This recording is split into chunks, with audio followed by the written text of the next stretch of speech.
First, open the prepared image in Adobe Photoshop. Step 1. Click Image in the top menu, select Mode, and change the image mode to CMYK color. Then open Image Size and set the resolution to 300 dpi. Step 2. Create the W1 Spot Color channel. Open the Channels panel. Create a new spot color channel for the entire image, and name it W1. This channel is usually used for the base white ink layer, or full image white ink layer. Step 3. Create the W2 Spot Color channel. Select the red area of the image. Click Select in the top menu, and choose Color Range. Use the eyedropper tool to select the red area, and adjust the selection range according to the image effect. After confirming the selection, return to the Channels panel. Create a new spot color channel, and name it W2. Select the green area.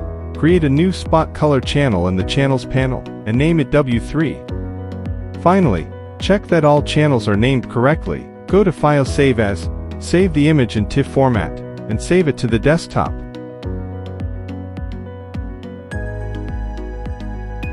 Then process the generated image further using the printing software. Import the image processed in Photoshop. Then adjust the image size. Then rotate the image using the top toolbar. Then export the image. Make sure the print resolution settings remain the same for both directions.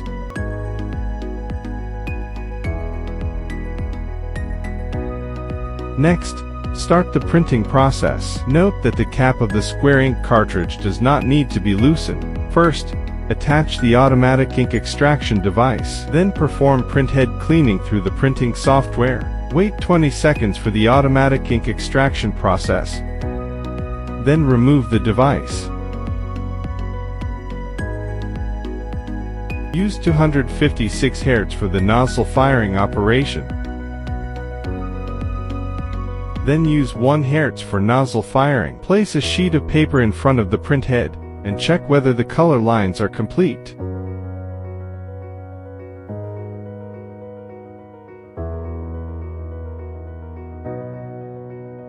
Finally, adjust the machine track and printhead to the proper distance from the wall, then start printing. After printing, simply place the automatic ink extraction device over the printhead.